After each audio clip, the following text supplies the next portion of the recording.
d'abord, afin de respecter une répartition des masses équivalente entre l'essieu arrière et l'essieu avant, Claude Hill doit positionner le moteur à l'avant. Le moteur est placé en position légèrement inclinée de façon à laisser de l'espace suffisant pour permettre au système de transmission de prendre place. Le siège du pilote est décalé vers la droite pour laisser passer l'arbre relié au différentiel arrière. Autre nouveauté, les 4 freins à disque bénéficient d'un système d'anti-blocage signé Dunlop Maxarret. Même si le passage derrière le volant de la Ferguson a été rapide pour lui, Moss a perçu un certain potentiel et demande à Rob Walker de l'engager pour l'une des dernières courses de l'année, l'International Gold Cup. Les 4 roues motrices de la Ferguson, alliées au pilotage tout en finesse de Stirling Moss, vont faire des merveilles pendant les 60 tours de la course. La Formule 1 à 4 roues motrices, première.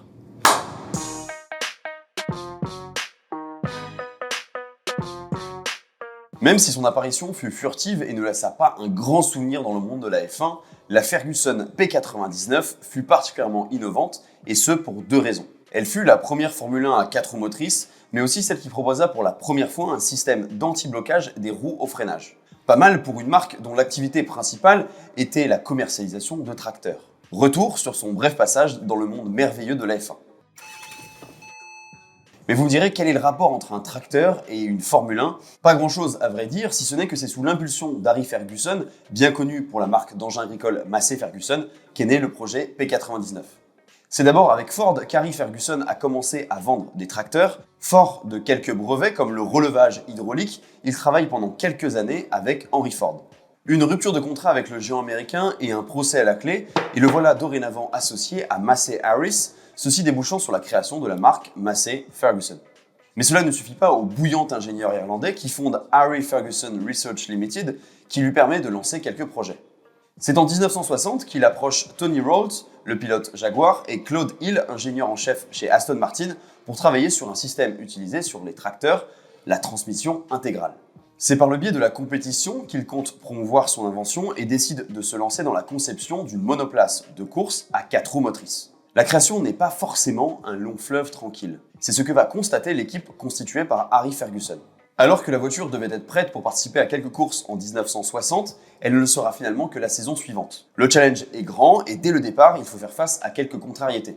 Tout d'abord, afin de respecter une répartition des masses équivalente entre l'essieu arrière et l'essieu avant, Claude Hill doit positionner le moteur à l'avant, ce qui va à l'encontre des tendances du moment qui favorisent une position arrière comme sur les Cooper ou Lotus. De plus, la Commission sportive internationale décide de ramener la cylindrée des voitures disputant le championnat de F1 à 1500 cm3 alors que c'était un climax 2,5 litres qui était prévu à l'origine. La puissance dégagée par ce plus petit moteur sera-t-elle suffisante pour bénéficier des avantages des 4 roues motrices ? La question est posée. Le moteur est placé en position légèrement inclinée de façon à laisser de l'espace suffisant pour permettre au système de transmission de prendre place. Celui-ci possède un différentiel central qui renvoie la puissance via 2 autres différentiels vers l'avant et l'arrière. Le siège du pilote est décalé vers la droite pour laisser passer l'arbre relié au différentiel arrière. Autre nouveauté, les 4 freins à disque bénéficient d'un système d'anti-blocage signé Dunlop Maxarret. Cet ancêtre de l'ABS qui équipe d'habitude les avions est une première sur une Formule 1.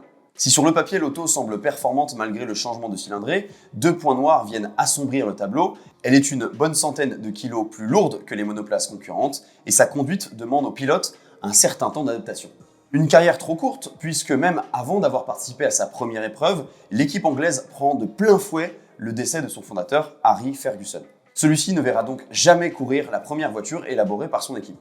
Le coup est rude, mais ne décourage pas Claude Hill et Tony Rolls, bien décidés à voir leur création en découdre sur la piste. C'est sur le circuit de Silverstone, le 8 juillet 1961, que l'on voit pour la première fois la P99 participer aux essais qualificatifs du British Empire Trophy. La voiture est engagée sous les couleurs de Rob Walker Racing et c'est Jacques Fairman qui est au volant. Même si cette course n'est pas au calendrier du championnat du monde de Formule 1, ce sera un test grandeur nature qui permettra de juger véritablement du potentiel de ces 4 roues motrices. Aux essais, la Ferguson réalise le 11e temps sur 18 voitures présentes, alors que Surtees décroche la pole, Fairman boucle son tour de piste 5,2 secondes derrière. Visiblement, il y a encore du travail à faire pour être en première ligne. Malheureusement, la course ne permettra pas de récolter plus d'informations puisqu'au bout de 2 tours, c'est l'abandon à la suite d'un accident. C'est mi-juillet, sur le circuit d'Entry, au Grand Prix de Grande-Bretagne, que l'on retrouve la P99. C'est de nouveau Fairman qui est derrière le volant. Aux essais, il réalise le 20e temps à 4,6 secondes de la Ferrari de Phil Hill. Après un début de course au milieu du peloton, Fairman laisse son volant à Sterling Moss. En effet, celui-ci, engagé sur une Lotus du Rob Walker Racing, rencontre des problèmes mécaniques. Son statut de premier pilote au sein du team lui donne la priorité. Mais l'expérience va pour lui aussi rapidement tourner court puisque la voiture est disqualifiée suite à une poussette qui avait été nécessaire pour la redémarrer après un arrêt au stand. Même si le passage derrière le volant de la Ferguson a été rapide pour lui, Moss a perçu un certain potentiel et demande à Rob Walker de l'engager pour l'une des dernières courses de l'année, l'International Gold Cup. C'est à la fin de l'été que les principales écuries anglaises se sont donné rendez-vous à Oulton Park. Certes, la course est hors championnat, mais la quasi-totalité des meilleurs pilotes de Formule 1 sont là. Moss crée une mini-surprise en réalisant le deuxième temps de la séance d'essai derrière Bruce McLaren. Le jour de la course, les dieux semblent être avec le pilote au casque blanc puisqu'une petite bruine fine tombe de façon continue. Les 4 roues motrices de la Ferguson, alliées au pilotage tout en finesse de Sterling Moss, vont faire des merveilles pendant les 60 tours de la course. C'est avec 46 secondes d'avance sur Jack Brabham que l'Anglais et sa P99 gagnent l'épreuve en réalisant au passage le meilleur tour en course. Ce sera la première et dernière victoire d'une voiture à 4 roues motrices dans une course de Formule 1.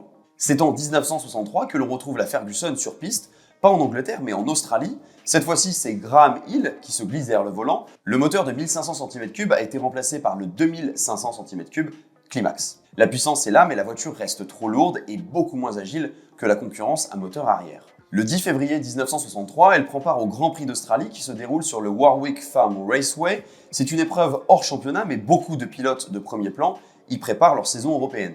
C'est toujours sous les couleurs de Walker Racing Team que Graham Hill qualifie la P99 en 8e position à 2,5 secondes de la Lola de John Surtees qui décroche la pole. Après une course sans éclat, c'est 6e que termine la 4 roues motrices à un tour du vainqueur, Jack Brabham. Elle fait un peu mieux quelques jours plus tard en prenant la 2e place à Lakeside à une trentaine de secondes de la Lola MK4A de John Surtees. La suite de la carrière de la Ferguson se passera en Angleterre entre les mains de Peter Westbury. Il inscrit la voiture dans des courses de côte dont il est l'un des spécialistes. Avec, il remporte le titre britannique de la spécialité en 1964. Avant d'être retirée définitivement du circuit, la Ferguson P99 va être une source d'inspiration pour l'élaboration d'une 4 roues motrices pour l'IndyCar. C'est elle qui sert de base à la Novi P104 qui sera engagée 2 années de suite aux 500 miles d'Indianapolis aux mains de Bobby Unser. Sans succès puisqu'il sera obligé d'abandonner en 64 et 65. La monoplace du Walker Racing Team est alors remisée dans un musée. Elle apparaît quelques fois à Goodwood et dans quelques courses de côte. À ce jour, et malgré quelques timides études et essais menés par BRM, Matra ou McLaren, aucune voiture à 4 roues motrices n'est venue animer le championnat du monde de Formule 1. Retrouvez toutes les mécanecdotes sur mechanicus.com et sur les réseaux sociaux.